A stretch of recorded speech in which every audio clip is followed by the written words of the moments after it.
آپ کے ہوسٹ ماریہ خان اور آپ مجھے دیکھ رہے ہیں FM4 کے ٹی وی کے پروگرام کامیاب لوگ میں۔ اس پروگرام میں ہم ان لوگوں کو مدعو کرتے ہیں جنہوں نے اپنی انتھک محنت کے ساتھ زندگی کسی نہ کسی شعبے میں کامیابی حاصل کی ہے۔ ہم ان سے مختلف سوالات کے ذریعے ان کی کامیابی کے گر جانتے ہیں اور تاکہ ہمارے دیکھنے والوں کو کامیاب بننے میں آسانی ہو۔ آج ہم نے اپنے اسٹوڈیو میں دعوت دی ہے ممتاز دانشور جناب ڈاکٹر حلیم احمد خان کو، جو سابق ڈائریکٹر ہیں Punjab council of the arts Gujranwala division کے۔ تو آئیے ان سے ان کی کامیابی کے بارے میں جانتے ہیں۔ السلام علیکم سر، کیسے ہیں آپ؟ الحمدللہ۔ اچھا سر، میرا آپ سے پہلا سوال یہ ہے کہ آپ نے ساری زندگی جو ہے پاکستانی ثقافت کی بحالی اور فروغ کے لیے وقف کیے رکھی ہے، تو آپ کیا سمجھتے ہیں آج ہماری ثقافت کہاں محفوظ ہے، کہاں کس حد تک محفوظ ہے؟ بہت شکریہ سب سے پہلے تو آپ کا چینل کا یہاں پہ انوائٹ کیا ہے۔ جہاں تک تعلق ہے آرٹ اور کلچر کی پروموشن کا، تو یقیناً اس میں تقریباً 34 سال کی سروس ہے میری پنجاب گورنمنٹ کے ادارے انفارمیشن اینڈ کلچر کی تحت۔ مختلف جگہوں پہ پوسٹیں میری رہی ہیں، لیکن زیادہ پوسٹنگ میری گوجرانوالہ میں ہی رہی ہے، یہاں بھی میں نے کام کیا۔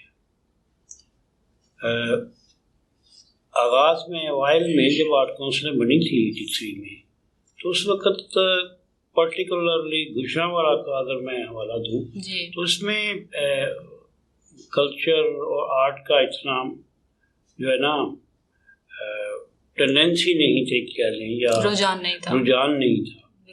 وہ لوگ اپنے تئیں کچھ نہ کچھ کرتے تھے، اور زیادہ تر اگر فن کے حوالے سے کوئی بات ہوتی تھی تو میکسیمم تھیٹر ہوتا تھا، یا میوزک گائک تھے، یا پینٹر تھے۔ اور چونکہ وہ فلم کا دور تھا اس وقت، سینمے بڑے بات تھے، اور سینماؤں پہ جو لوگ ہاتھوں سے بناتے تھے تصویریں ایکٹروں کی، بڑے بڑے بل بورڈ بناتے تھے، تو وہی بطور آرٹسٹ جو ہے، بطور فائن آرٹسٹ پاپولر ہوا کرتے تھے۔ لیکن وقت کے ساتھ ساتھ جس طرح سے یہ ایولیوشن ہوتی گئی، ارتقاء پذیر ہوتا گیا معاشرہ، تو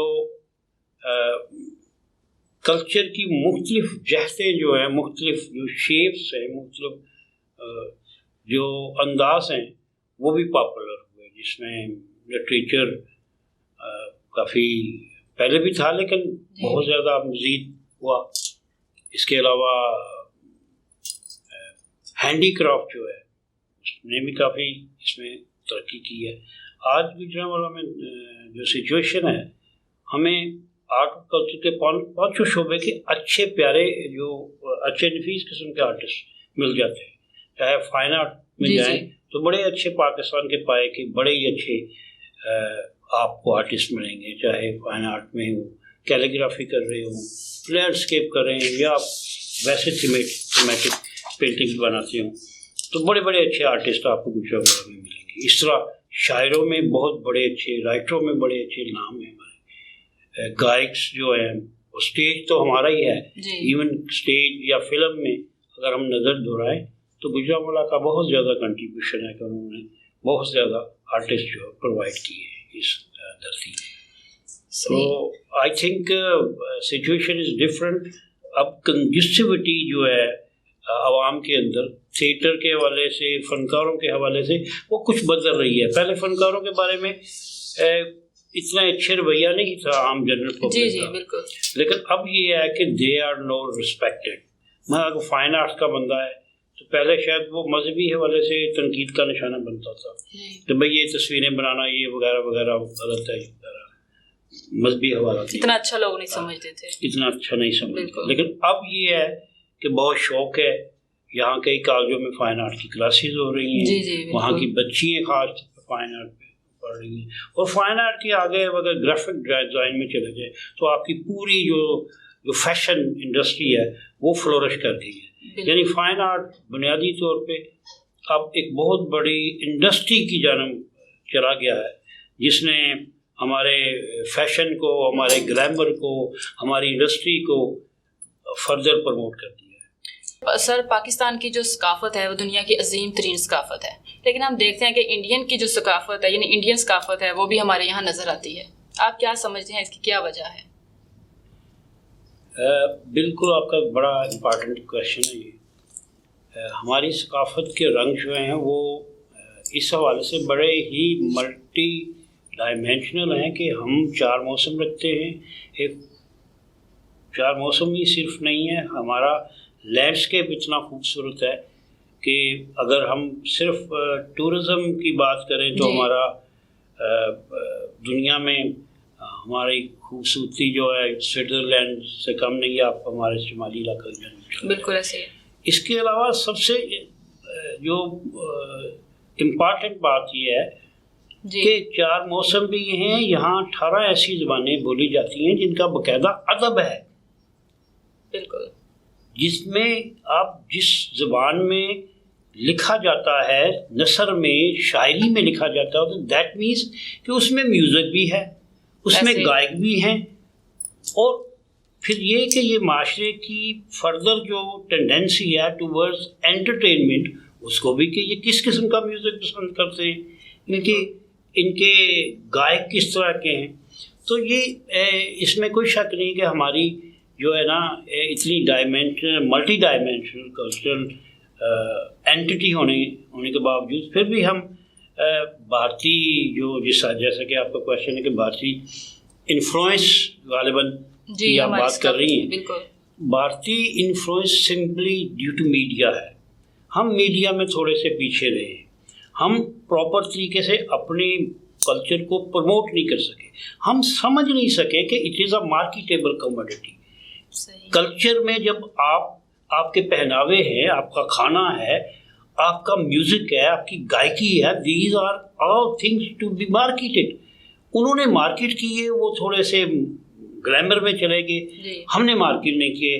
ہم اس چکر میں پھنسے رہے کہ نہیں جی یہ اسلامی ہے یا غیر اسلامی ہے. اس چکر میں پھنس کے حالانکہ ہم نے دنیا کے بہترین گائک پیدا کیے، بہترین پینٹر پیدا کیے، دنیا کے انتہائی سریلے سازز جو ہیں وہ پاکستان کی دھرتی کے ہیں. تو اس میں صرف اگر کوئی فرق آیا ہے تو اس کو پراپر پروموشن نہ ملنے کا ہے، جو نہیں ملی وہ اس کی مختلف ریزن تھی. لیکن اب چونکہ سوشل میڈیا آ گیا ہے، اب تو کوئی چیز رکتی نہیں. اگر ٹیلنٹ کہیں بھی پڑا ہوا ہے تو سوشل میڈیا اسے اٹھا کے لے جاتا ہے. تو انشاءاللہ یہ جو اثرات آپ کہتے ہیں انڈین کی ایسا کوئی سے علیحدہ سے کوئی ثقافت ان کی نہیں ہے. انڈیا بھی آلموسٹ اسی طرح کی ثقافت سے ہے جس طرح سے ہم گزر رہے ہیں. لینگویج بارز ہیں، لینگویج کے تھوڑے فرق ہیں، لیکن آلموسٹ ہم ایک ہی کلچرل کلائمیٹ کے لوگ ہیں. صحیح. اچھا سر، آپ نے بطور ڈائریکٹر جو ہے آرٹس کونسل میں طویل عرصہ کام کیا ہے.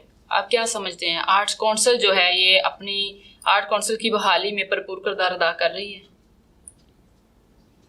آج ٹوڈے کی بات کر رہے ہیں؟ جی، آج کی جو آرٹس کونسل ہے. دیکھیں، آپ اپنی پرائیورٹیز ہوتی ہیں، ہر بندے کا اپنی ایک سوچ ہوتی ہے. میں جب ڈائریکٹر آرٹ کونسل تھا تو میرے پاس تو 3-4 لوگ تھے جو آج تو ماشاءاللہ جب میں ریٹائر ہوا ہوں تو 4-5 آفیسرس ہیں 17 گریڈ کے نیچے، 16 گریڈ کے 2-3 لوگ ہیں. اس کے علاوہ دیگر عملہ بھی ہے. یعنی یہ باہر تو پہلے سے بہتر سچویشن ہے وہاں ایز پر کہ وہاں اسٹرینتھ ہے، موجود ہے. شاید آپ نے فیل کیا ہو، میں چونکہ ذرا دیگر مصروفیات کی وجہ سے ادھر گیا نہیں ہوں، ول ٹو ورک شاید کم ہوئی ہوگی، لیکن میں نے تو اپنے دور میں یہی کیا ہے کہ اگر کوئی نہیں کرتا تو میں نے تو کرنا ہے. اور میں اکراس دا گوجرانوالہ ڈویژن گیا اور پورے گوجرانوالہ ڈویژن میں ہم نے کام کیا اور آرٹ اینڈ کلچر کے کسی بھی شعبے کو مس نہیں کیا، تاکہ کوئی بھی شخص جو آرٹ اینڈ کلچر میں سے وابستہ ہے وہ یہ نہ کہ کبھی آرٹ کونسل نے ہماری طرز کا یا ہمارے انٹرسٹ کا پروگرام نہیں کروایا، کہ ہمارے طرز کے آرٹسٹوں کو پروموٹ نہیں کیا.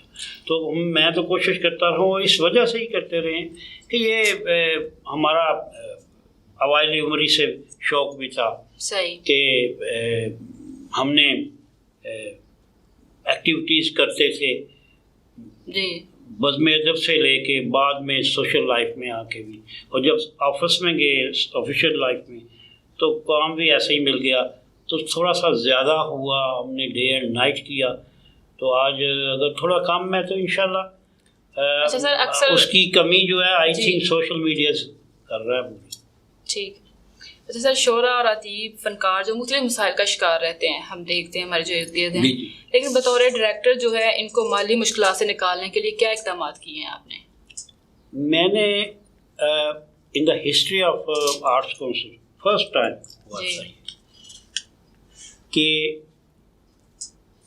کبھی بھی آرٹس کونسلوں میں یہ چیز ڈسکس ہی نہیں ہوئی تھی کہ بھئی ان لوگوں کے کوئی مالی مشکلات ہیں بھی کہ نہیں ہیں. میں نے ایک پرپوزل بھیجی اور مجھے فخر ہے اس بات پہ کہ میں نے اپنے ہیڈ آفس میں کہ جو 50 سال سے زیادہ لوگ عمر کے جو آرٹسٹ ہیں، چاہے وہ پینٹر ہیں، چاہے وہ تھیٹر سے وابستہ ہیں، میوزک سے وابستہ ہیں، شاعر ہیں، رائٹر ہیں، ان کی مالی امداد کا کوئی نہ کوئی سسٹم ہونا چاہیے.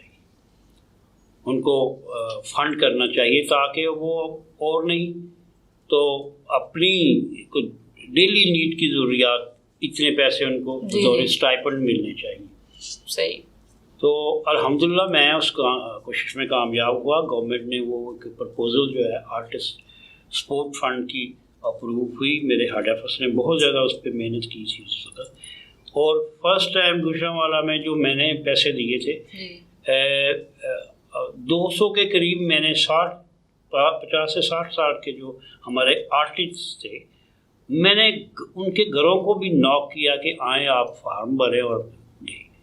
صحیح. فرسٹ ٹائم 60 ہزار ملا تھا انہیں. بعد میں انہیں کبھی 30,000 40,000 ملتا رہا. لیکن موجودہ سچویشن جو ہے مجھے نہیں پتا، لیکن میں لاسٹ ٹائم تقریباً میرا 30 ہزار روپے کے چیکس جو ہے نا، جب میری ریٹائرمنٹ ہوئی ہے اس سے تھوڑی دیر قبل 30 ہزار کے چیک کافی سارے جو ہے وہ ہم انہیں ڈلیور کر چکے ہیں. اب کی سچویشن کیا ہے؟ کیونکہ مالی مشکلات تو گورنمنٹ کو ہیں، ہو سکتا ہے کوئی پرابلم پیش آ رہی ہو، لیکن یہ چیزیں چونکہ چینلائزڈ ہیں، اب یہ بجٹ کا حصہ ہیں، یہ کم تو ہو جاتی ہیں، ختم نہیں کی جا سکتی. معاشی معاملہ کو ٹھیک ہو جائے گا، اگر کوئی تھوڑی سی اس میں کمی بیشی بھی ہوگی تو وہ ٹھیک ہو جائے گا. اچھا سر، ہمارا جو اسٹیج ڈرامہ ہے وہ تیزی سے ظہور کا شکار ہو رہا ہے. آپ کو کیا لگتا ہے ہمیں اس کی بہتری کے لیے کیا کرنا چاہیے؟ اس میں سب سے پہلے جو میری اسٹریٹجی سی، کیونکہ مجھے یہ بھی اعزاز حاصل ہے، گوجرانوالہ میں تھیٹر بند تھا 8 سال سے، میں نے اس کو ریوائیو کیا. میں نے بڑی کوشش کی. میں نے جو ہمارے چیئرمین ہوتے ہیں کمشنرز، ان کے ساتھ مل کے ڈی سیز کو سب کو قائل کیا کہ یہاں ڈرامہ تھیٹر ہونا چاہیے.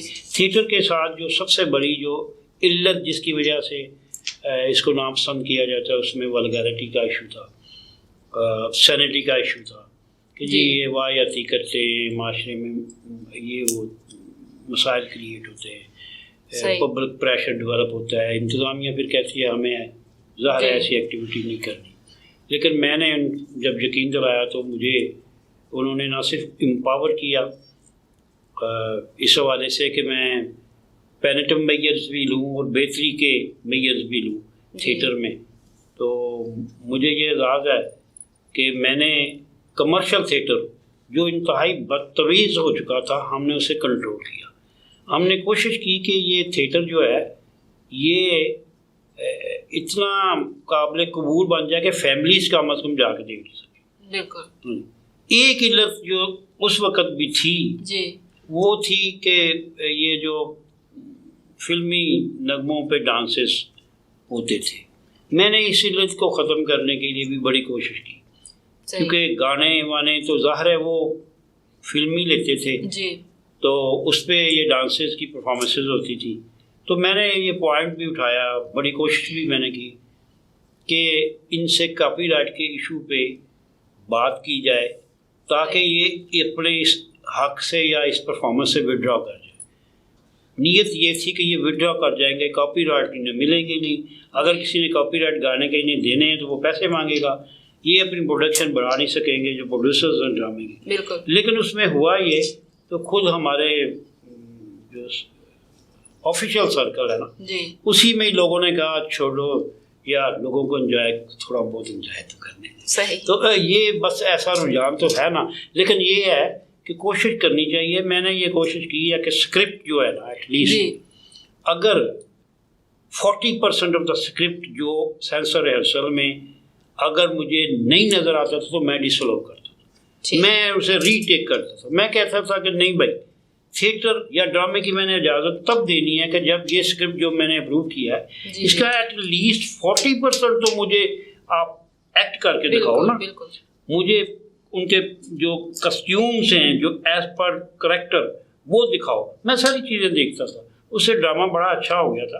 اب کی سچویشن کا مجھے نہیں پتا, لیکن اس پہ کام کرنے کی ضرورت ہے, کیونکہ میں سمجھتا ہوں کہ ڈرامہ ایک ایسا ایلیمنٹ ہے جو کسی بھی معاشرے میں انقلاب برپا کر سکتا ہے, لوگوں کے ذہن بدل سکتا ہے, طریق چلا سکتا ہے, لوگوں کی اخلاقیات درست کر سکتا ہے. اس پہ توجہ دینے کی ضرورت ہے. اور میرا خیال ہے آرٹس کونسل اور جو بھی باقی دیگر ارباب اختیار ہیں انہیں چاہیے کہ اس کی جانب خاص توجہ دیں. اچھا سر, ہم اپنی ثقافت کو مغربی اور ہندوستانی جو ثقافت ہے اس کی جلگار سے کیسے بچا سکتے ہیں؟ سب سے بڑا جو اس سے دیکھیں, بچانا یہ نہیں ہے کہ وہ آ رہی, آپ بچا ہی نہیں سکتے. یعنی میں یہ آپ کے اسٹوڈیو میں بات کر رہا ہوں تو آپ نے تو یہ لنڈن امریکہ تک بھجوا دینی ہے اسے, کیسے کوئی روکے گا؟ نہیں رکتی. صحیح. آپ نے اسٹرینتھ پیدا کرنی ہے, آپ کی جو کلچرل اسٹرینتھ ہے اس کو پرفارم کرنا ہے تاکہ لوگ آپ کا کلچر دیکھیں, بالکل آپ کے کلچر کو پسند کریں. آپ مغربی کلچر, مثلا سپوز آپ ڈریس ہے, ہمارے یہاں پہ ڈریسز کا ایک رجحان ہے, مغربی ڈریسز پہنتی.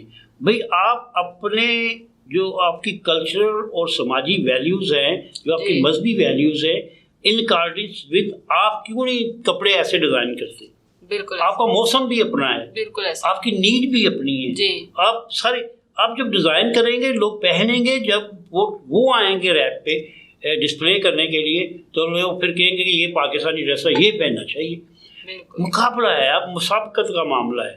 آپ شاید انڈین کو by hooks and by crooks تو نہیں روک سکیں گے, لیکن آپ اپنی بہتر پرفارمنس کے ذریعے یہ کہہ سکیں گے کہ وہ پروڈکٹ اچھی نہیں, یہ پروڈکٹ اچھی.